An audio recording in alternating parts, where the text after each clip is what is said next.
अब जो हमारा टॉपिक है वो टॉपिक है हमारा न्यूमेरिकल्स। क्या है? न्यूमेरिकल्स। अब जो हमारे न्यूमेरिकल्स हैं ये बेसिकली किसके ऊपर बेस्ड हैं? आज हम पढ़ेंगे किसके बारे में? न्यूमेरिकल्स के बारे में। ये हमारा मैथमेटिकली पहला कंसेप्ट स्टार्ट हो रहा है। और जो न्यूमेरिकल्स हैं किसके ऊपर बेस्ड हैं? Quantization of charge. जो हमने पहले लेक्चर में क्वांटाइजेशन ऑफ चार्ज का फार्मूला पढ़ा था, उस फार्मूले के ऊपर बेस्ड ये क्या है? न्यूमेरिकल्स हैं। अब जो क्वांटाइजेशन ऑफ चार्ज है ये बेसिकली क्या बोलता है? ये बोलता है कि Q any charge which exist in nature is equals to integer times the smallest charge in nature. ये उसके बारे में बोलता है। देखो, कोई भी न्यूमेरिकल करना है तो मेरा कुछ गुरु मंत्र आपको याद रखने पड़ेंगे। कुछ वर्ड्स हैं जो मैं आने वाले 3-4 मिनट में कुछ चीज़ें बोल रहा हूँ न्यूमेरिकल्स में, वही फॉलो करने हैं। दुनिया से बड़ा न्यूमेरिकल भी आपसे होगा, आप खुद करोगे, कोई आपकी हेल्प नहीं करेगा उसमें, ठीक है।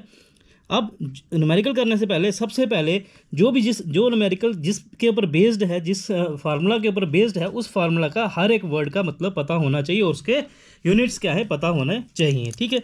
जैसे ये जो न्यूमेरिकल्स पढ़ेंगे किस पर बेस्ड है? इस फार्मूला पे, Q equals to N E के ऊपर। और यहाँ पे क्यू क्या है? हर एक चीज़ पता होनी चाहिए। क्यू है चार्ज, क्या है?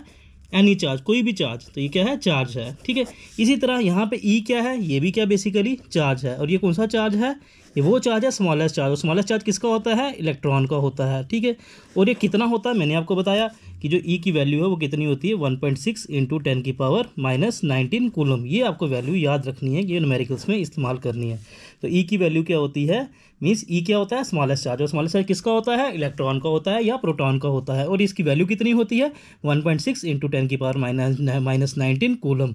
अभी कूलम क्यों लिखा? क्योंकि जो चार्ज है और जो फॉर्मूले में यूनिट्स बड़े इंपॉर्टेंट हैं। और जो चार्ज है इसका यूनिट क्या है? इसका यूनिट भी, क्यू का यूनिट भी कूलम होगा।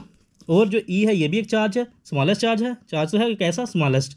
इसका यूनिट भी क्या होगा? कूलम होगा। तो इस फॉर्मूले में यहाँ पे एन क्या है? इंपॉर्टेंट है। एन है नंबर ऑफ इलेक्ट्रॉन्स। जब भी हम क्या करेंगे, किसी चीज़ को रब करेंगे या कुछ करेंगे तो उस दौरान क्या होगा? कौन ट्रांसफर होगा? Electrons transfer. कितने होंगे वो कौन डिसाइड करेगा? एन। अगर एन हमारा बहुत ज़्यादा होता, मैंने कल आपको बताया बहुत ज़्यादा होगा, तो तब ये वैलिड होगा फार्मूला? नहीं होगा, क्योंकि एन बहुत ज़्यादा हुआ मीन्स ये मैक्रोस्कोपिक लेवल हो जाएगा, मैक्रोस्कोपिक फार्मूला में ये फेल हो जाएगा, ठीक है। तो इस फार्मूला के बेस्ड अपने इस फार्मूला में क्यू क्या है, एन क्या है, ई क्या है, मैंने आपको बता दिया। क्यू है जो एन है वो है नंबर ऑफ इलेक्ट्रॉन्स, कितने इलेक्ट्रॉन्स हैं वो है, ठीक है। ये चीज़ पढ़ने से पहले अब आते हैं हम न्यूमेरिकल्स में। अब जो न्यूमेरिकल्स है, जो हमारा देखो टोटल हम कितने न्यूमेरिकल्स करेंगे यहाँ पे, हम जो न्यूमेरिकल्स करने जा रहे हैं इस लेक्चर में, जो टोटल लेक्चर्स में न्यूमेरिकल्स होंगे वो 6 ही होंगे। लेकिन जो 6 के 6 हैं ये डिफरेंट टाइप्स के होंगे, ठीक है। हम आज बात करते हैं पहले न्यूमेरिकल की, ठीक है। अब जो ये हमारा पहला न्यूमेरिकल है ये क्या बोलता है, ये सबसे इंपॉर्टेंट है।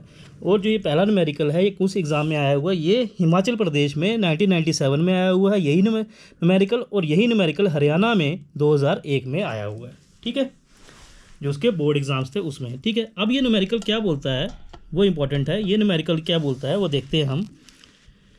ये न्यूमेरिकल बोलता है विच इज़ बिगर, विच इज़, देखो जब भी न्यूमेरिकल्स करने हैं पेन आपके हाथ में होना चाहिए और वर्ड टू वर्ड रीडिंग करनी है। और जैसे से वर्ड जो समझ आता जाए वो वहाँ पे रफ यहाँ पे लिखते जाओ नीचे। बोलता है विच इज़ बिगर का मतलब क्या होता है? कौन सा बड़ा है, किस में से?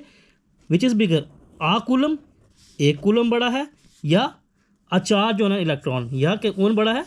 Charge on electron. बताओ, चार्ज जो इलेक्ट्रॉन पे एक electron on an electron, means एक इलेक्ट्रॉन पे जो चार्ज होता है वो बड़ा होता है या एक कूलम बड़ा होता है, मीन्स। और हमें पता है जो चार्ज होता है एक इलेक्ट्रॉन में, उसकी वैल्यू कितनी होती है? ई होती है। और वो कितनी होती है? 1.6 इंटू 10⁻⁻19 कूलम। हाँ, आपसे अल्टीमेटली पूछा जा रहा है कि बताओ एक कूलम बड़ा है या ये वाला चार्ज बड़ा है जो एक इलेक्ट्रॉन में बड़ा होता है। इट मीन्स आपको दिया क्या है सबसे पकड़ना होता है, दिया क्या है। हम पूछ रहे हैं इन दोनों से बड़ा है। अब बड़ा वो तो हमें पता नहीं कौन बड़ा, अभी तो नहीं पता, बट ये दिया क्या है आपको? चार्ज दिया हुआ। तो हमें पता है कि एक फार्मूला यूज़ होगा यहाँ पे, Q equals to N E. तो क्यू होता है चार्ज, तो यहाँ पे दिया हुआ है कि आपको चार्ज, तो क्यू कितना दिया हुआ है आपको? एक कूलम। और यहाँ पे एन हो जाएगा, ई की वैल्यू मुझे पता है 1.6 इंटू 10⁻⁻19। यहाँ से एन निकल जाएगा। एन क्या? एक कूलम चार्ज में कितने नंबर ऑफ इलेक्ट्रॉन्स वो निकल जाएंगे। एन होता है number of electrons in 1 coulomb. तो 1 कूलम में कितने हो जाएंगे? 1/1.6 इंटू 10⁻⁻19। ये आ जाएंगे number of electrons present in 1 coulomb. अब देखो एक कूलम में इतने इलेक्ट्रॉन्स प्रेजेंट है। अब जब इनको आप देखो मैथ्स है तो कैलकुलेशन तो करनी पड़ेगी आपको। जब आप करोगे तो इसकी वैल्यू आएगी। मैं डायरेक्ट, आप ये नहीं बोलोगे सर ने याद किया हुआ, बट ये मुझे याद करना ही है, ठीक है। इट मीन्स कि जो एक कूलम चार्ज है, इस कूलम चार्ज में जो नंबर ऑफ इलेक्ट्रॉन्स प्रेजेंट कितने हैं वो 6 ये याद आप भी कर लो। कितने इलेक्ट्रॉन्स प्रेजेंट होते हैं? 6.25 इंटू 10⁻18 इलेक्ट्रॉन्स। इतने इलेक्ट्रॉन्स जो हैं वो बेसिकली क्या होता है? प्रेजेंट होते हैं किसमें? 1 कूलम चार्ज में, ठीक है। ये इतने इलेक्ट्रॉन्स प्रेजेंट है इसमें। अब आप मुझे बताओ कौन बड़ा है, 1 कूलम बड़ा या चार्ज ऑन 1 इलेक्ट्रॉन? इसमें 1 कूलम में कितने इलेक्ट्रॉन हैं? इतने सारे इलेक्ट्रॉन्स हैं। तो ये देखो, अगर 1 इलेक्ट्रॉन का चार्ज 1.6 है तो अल्टीमेटली अगर 1 कूलम में इतने इलेक्ट्रॉन्स हैं तो इट मीन्स इसका चार्ज इतने गुना हो जाएगा। इट मीन्स कि जो 1 कूलम चार्ज है वो इससे लगभग 10⁻18 टाइम्स जो है वो बड़ा है किससे? 1 इलेक्ट्रॉन के चार्ज से। तो यहाँ से प्रूव हुआ कौन बड़ा है इन दोनों में से, 1 कूलम बड़ा है। तो ये कूलम हमारा जो है ये क्या है? बिगर है। ये ऐसे भी जो 1 कूलम चार्ज होता है वो बहुत बड़ा चार्ज होता है, ठीक है। ये पार्ट तो आ गया, कंसेप्ट निकल गया, ऑब्जेक्टिव निकल गया कौन बड़ा है। तो याद रखना 1 coulomb charge is always greater than the charge of a single electron, ठीक है। अब बोलता है कि हाउ मनी इलेक्ट्रॉनिक चार्जेस, कितने इलेक्ट्रॉनिक चार्जेस फॉर्म करते हैं 1 कूलम ऑफ चार्ज को। मीन्स कितने इलेक्ट्रॉनिक चार्जेस, मीन्स कितने चार्ज मिलके 1 कूलम बनता है। तो कितने बनते हैं? यही आगे निकल 6.25 इंटू 10⁻18। अगर इतने इलेक्ट्रॉन्स मिले तो जाके क्या बनता है? 1 कूलम बनता है। बस इसका आंसर क्लियर हो गया। तो ये हमारा न्यूमेरिकल हो गया। ये छोटा सा न्यूमेरिकल था, बट इसमें आपने ध्यान देना था, यहाँ पे स्मार्टली उसने दिया हुआ था 1 कूलम बड़ा है या 1 कूलम मतलब क्या दिया हुआ था हमें? क्यू गिवन में। क्यू जो क्यू था वो हमें क्या था? गिवन था। ये चीज़ हमें यहाँ पे ध्यान देनी थी कि जो क्यू है गिवन था। तो हमने नंबर ऑफ इलेक्ट्रॉन्स निकाले, तो 1 कूलम में इतने इलेक्ट्रॉन्स होते हैं। ये भी आपको याद रखना है कि 1 कूलम में, दिस इज़ द नोट करके लिख लो, this is very very important, कि 1 कूलम में कितने इलेक्ट्रॉन्स होते हैं। वो 6.25 इंटू 10⁻18 इलेक्ट्रॉन्स होते हैं, ठीक है। ये था हमारा पहला, ठीक है। नेक्स्ट आता है हमारा दूसरा वाला, ठीक है। जो ये दूसरा, ये हमारा जो न्यूमेरिकल था ये अभी थोड़ा ठहर के करेंगे, पहले इससे पहले तीसरा है, क्योंकि थोड़ा लेवल थोड़ा सा हाई है इसका, ठीक है। तो ये आ गया हमारा तीसरा, ठीक है। अब तीसरा क्या बोलता है? ये बहुत इजी है, सिर्फ आपको स्टेटमेंट पढ़ना है, ठीक है। तीसरा क्या बोलता है? तीसरा बोलता है a comb drawn through person's hair. Comb का क्या होता है? मतलब क्या होता है? कंघी। क्या होता है? बोलता है कॉम्ब, एक कंघी को, सपोज ये हमारा सोल्यूशन है, यहाँ पे हमने क्या किया, एक हमारे पास क्या है जो हमने लिखो, जैसे जो दिखा हमने लिखना रफ में स्टार्ट कर दिया। एक हमारे पास क्या है? कॉम्ब है। इस कॉम्ब को ड्रॉ किया थ्रू पर्सनस हेयर, किसके? जो इंसान है उसके पर्सन के हेयर में उसको घुमाया, ठीक है। दूसरा पार्ट क्या आ गया यहाँ पे? हेयर, ठीक है। ऑन अ ड्राई डे, कौन से डे में? Dry day. तो याद रखना जब भी हम कॉम्ब को किसी ड्राई डे में मूव करते हैं अपने हेयर्स में तो वो चार्ज हो जाता है। लेकिन अगर कोई एक दिन है जहाँ पे बारिश लगी है या एक ऐसा दिन है जहाँ पे मॉइस्चर बहुत है हवा में, उस दिन के बाद जब कॉम्ब को मैं अपने हेयर से ड्रॉ करूँ तो कॉम्ब चार्ज नहीं होता है, बट ड्राई डे में हो जाता है। क्यों? क्योंकि मॉइस्चर नहीं होता बीच में। बोलता है उसको ड्रॉ करने से क्या हुआ? It causes 10⁻22 electrons to leave the person's hair. बोलता है जब उसने उसको कंघे को फेरा, घुमाया, तो उसके कारण क्या हुआ? 10⁻22 इलेक्ट्रॉन्स ने लीव कर दिया किसको? पर्सन के हेयर को। तो पर्सन के हेयर से क्या हुआ? इलेक्ट्रॉन्स ने क्या किया? लीव किया, छोड़ा। किसको? उसके बालों को छोड़ा। कितने इलेक्ट्रॉन्स? वो छोड़ो आप, उसने छोड़ दिया। जब उसने छोड़ा मीन्स हेयर ने लूज़ किया। जब हेयर ने लूज़ किया तो उसमें क्या आएगा? इसने इलेक्ट्रॉन्स लूज़ किए, हेयर ने किया लूज़। जो लूज़ करेगा उस पर चार्ज कौन सा आ जाएगा? हेयर में पॉजिटिव। और एंड स्टिक टू, वो इलेक्ट्रॉन्स निकले और स्टिक हुए किसको? कॉम्ब को जाके चिपक गए। कॉम्ब पे चिपक गए मीन्स कॉम्ब ने क्या किया? गेन। और जो गेन करता है उस पर नेट चार्ज कौन सा आएगा? नेगेटिव पे। एक तो ऑब्जेक्टिव यही बनता है कि जब हम कॉम्ब को हेयर से क्रॉस कराते हैं तो कॉम्ब में कौन सा चार्ज आता है और हेयर में कौन सा आता है, ठीक है। इतने क्लियर होगी बात जो अभी तक हमने पढ़ी टूली। और स्टिक करके इतने कितने इलेक्ट्रॉन्स से कितने निकले यहाँ से? लूज़ किए इसने, कितने लूज़ किए? n नंबर ऑफ इलेक्ट्रॉन कितने लूज़ किए? 10⁻22। इट मीन्स n हमें गिवन है, ठीक है। क्या बोलता है? Calculate the charge carried by the comb. वो बोलता है कॉम्ब ने कितना चार्ज कैरी किया वो निकालना है। मुझे क्या निकालना है? चार्ज। चार्ज मीन्स क्यू निकालना है। तो मुझे पता है कि जो Q होता है वो किसके बराबर होता है? N ही के बराबर होता है। और N क्या दिया हुआ है यहाँ पे? N जितने इलेक्ट्रॉन्स उसने लूज़ किए, N क्या? इतने नंबर ऑफ इलेक्ट्रॉन्स। तो यहाँ पे Q निकल गया सीधा सीधा। N आ गया 10⁻2 और E की वैल्यू पता है मुझे 1.6 इंटू 10⁻−19। तो ये इसका आंसर आ जाएगा। सिंपल सी बात, सिंपल हो गया। N गिवन था, Q फाइंड करना था, E की वैल्यू मुझे पता है 1.6 इंटू 10⁻−19 होती है, तो कर दिया। और जो चार्ज है, चार्ज के यूनिट मेंशन करना इंपॉर्टेंट है। तो चार्ज के यूनिट क्या होते हैं? चार्ज के यूनिट होते हैं कूलम। तो ये इसका आंसर आ गया, ठीक है। छोटा सा न्यूमेरिकल था, इजी हो गया। नेक्स्ट इससे भी इजी न्यूमेरिकल है। नेक्स्ट इजी के न्यूमेरिकल क्या बोलता है? वो बोलता है calculate the charge on alpha particle. कि अल्फा पार्टिकल के ऊपर क्या निकालना हमने? कैलकुलेट द चार्ज मीन्स क्यों निकालना। खत्म हो गया, इस क्वेश्चन पर चल गया क्या निकालना है? किसके ऊपर चार्ज? अल्फा पार्टिकल के। अब मुझे पता होना चाहिए अल्फा पार्टिकल क्या होता है। तो मुझे क्या निकालना है? क्यू। तो मुझे पता है क्यू क्या होता है? एन ई के बराबर होता है, ठीक है। उससे पहले अब एन कितना होगा वो हमें नहीं पता n कितना होगा, वो हम निकलेंगे अल्फा पार्टिकल। तो याद रखना जो अल्फा पार्टिकल होता है इसको एक और नाम से जाना जाता है, इसको बोलते हैं हीलियम न्यूक्लियस। क्या बोलते हैं इसको? हीलियम का न्यूक्लियस। अगर हीलियम का न्यूक्लियस बोल रहा हूँ तो जो हीलियम क्या होता है, बेसिकली ये होता है helium, hydrogen helium second number में होता है। तो इस हीलियम में क्या होता है, आपके इलेक्ट्रॉन्स होते हैं आउटर मोस्ट शेल में। बट अल्फा पार्टिकल में क्या फ़र्क है कि जो अल्फा पार्टिकल होता है इसको बोलते हैं helium nucleus.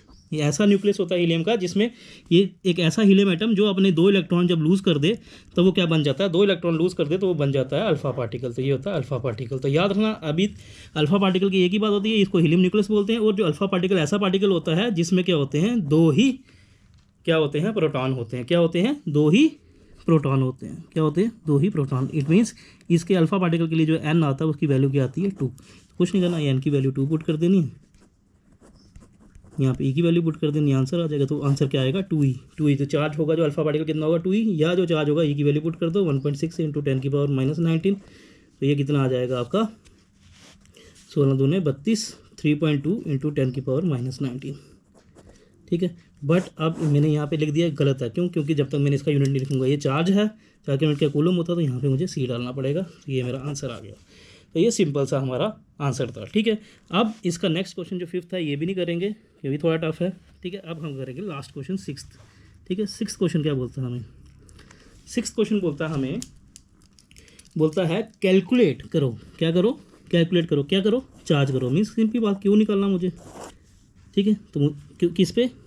Charge carried by 12 × 10⁸ electrons. इतने इलेक्ट्रॉन्स कितना चार्ज कैरी करते हैं वो निकालो। तो n दिया हुआ मुझे, तो मुझे क्यों निकालना है? सिंपल है, क्यों क्या होता है, एन के बराबर होता है। ये देखो ये क्वेश्चन कहाँ पे आया हुआ है, CBSE में 1992 में इतना सिंपल क्वेश्चन भी पूछा हुआ है।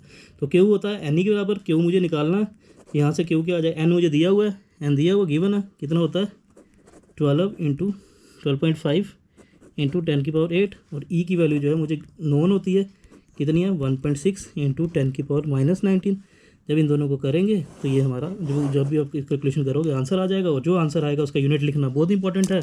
तो सिंस ये चार्ज है तो चार्ज के यूनिट क्या होंगे, कूलम। तो ये हमारा आंसर आ जाएगा। तो ये हमारे बेसिक जो सिंपल लेवल के क्वेश्चन थे ये हमारे हो गए। अब थोड़े से बढ़ के क्वेश्चन आएंगे,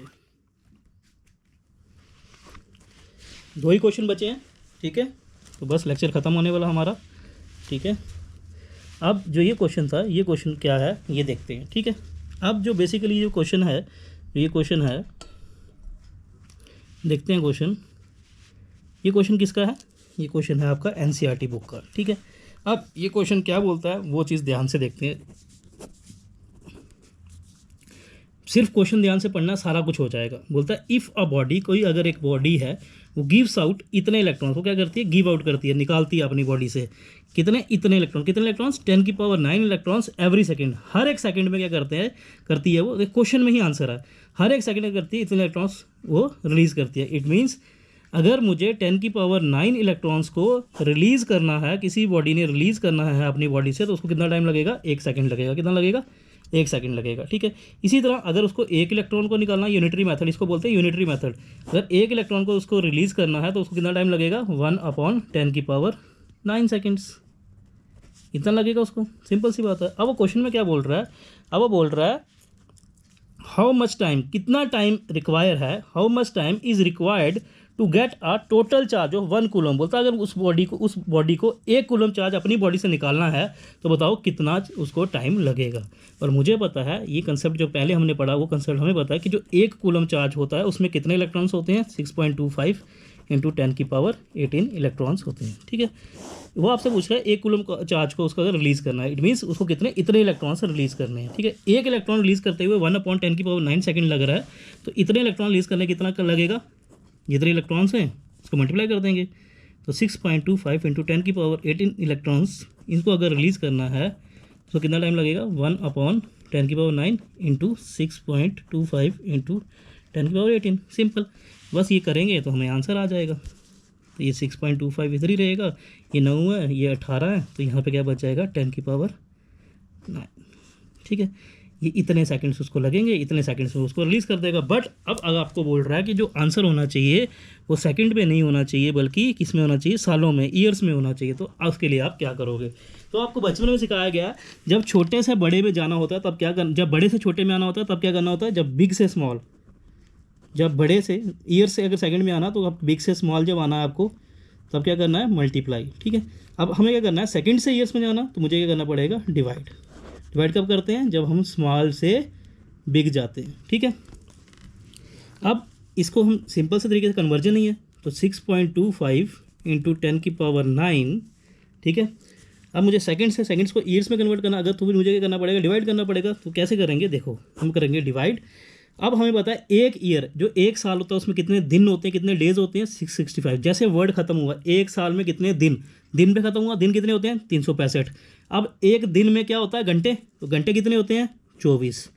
और एक घंटे में क्या होता है आपके, कितने मिनट होते हैं, 60 मिनट होते हैं। और एक मिनट पे खत्म हुआ ना, मिनट, एक मिनट में कितने होते हैं, 60 सेकंड होते हैं। तो बस ये कन्वर्जन होगी।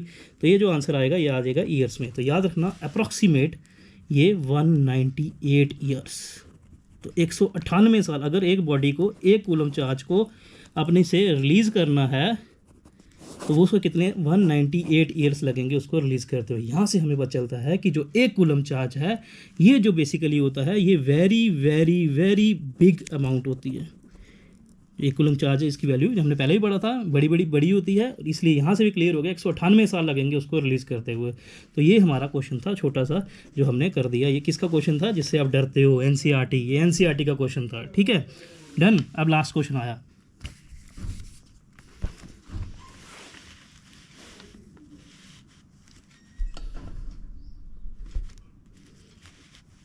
अब जो हमारा क्वेश्चन है क्वेश्चन नंबर 5, इसको हम करेंगे। ये क्वेश्चन इंपॉर्टेंट है, ये बेसिक कंसेप्ट्स के ऊपर है जो आपके 11th के कंसेप्ट्स हैं, किसके आपके, या आपको यू कैन से केमिस्ट्री के कंसेप्ट यहाँ पे लगेंगे। ठीक है, तो ये जो ये क्वेश्चन है, ये क्वेश्चन भी किसका है, ये क्वेश्चन भी आपकी एनसीईआरटी का है। तो ये क्वेश्चन क्या बोलता है, ये क्वेश्चन बोलता है how much positive and negative क्या है charge is there in a cup of water. एक अगर कप लेंगे पानी का, उसमें कितने पॉजिटिव चार्ज और नेगेटिव चार्ज होंगे। तो मीन्स क्या निकालना है, चार्ज निकालना है। चार्ज निकालना मतलब मुझे क्या निकालना है, क्यू निकालना है। इस क्वेश्चन में क्या निकालना है, क्यू। ठीक है, क्यू होता है एन के बराबर। देखते हैं आगे जाके क्या होता है। तो उससे पहले मुझे पता होना चाहिए जो एक कप ऑफ वाटर का बेसिक कंसेप्ट पता होना चाहिए क्या होता है। तो जनरली याद रखो जो एक कप होता है पानी का, ठीक है, वो बेसिकली किसके बराबर होता है, 250 ग्राम्स के बराबर होता है। ठीक है, तो जनरली याद रखना 1 kg में 4 कप पानी पड़ता है। 1 कप, 2 कप, 3 कप, 4 कप। तो इट मीन्स कि अगर ये 4 कप पड़ता तो 1 कप कितना हुआ, 250 ग्राम का होगा, 250 ग्राम का। तो याद रखना 1 कप ऑफ पानी में क्या होता है, 250 ग्राम जो है वो वेट होता है उसका। ठीक है, इट मीन्स मुझे निकालना क्या है कि जो 250 ग्राम जो हमारा पानी है उसमें कितने पॉजिटिव और कितने नेगेटिव चार्ज, यही निकालना है। ठीक है, सिंपल सी बात है। और मुझे पता है केमिस्ट्री में कि जो वाटर होता है इसका जो ये वाटर क्या है, मॉलिक्यूलर फार्मूला है वाटर का H2O। और जो एक मॉलिक्यूलर होता है, ये मॉलिक्यूल है पानी का, इसका जो मॉलिक्यूलर मास है, क्या जो आपने केमिस्ट्री में पढ़ा होगा, मॉलिक्यूलर मास, वो कितना होता है, कैसे निकालते हैं, हर एक इंडिविजुअल आइटम का निकालते हैं। जैसे जो हमारे ऑक्सीजन है इसका मॉलिक्यूलर मास कितना है, 16 ग्राम्स। ठीक है, इसी तरह हाइड्रोजन 2 है, एक का कितना होता है, 1 ग्राम, तो इससे 2 से मल्टीप्लाई करेंगे तो ये है 2 ग्राम।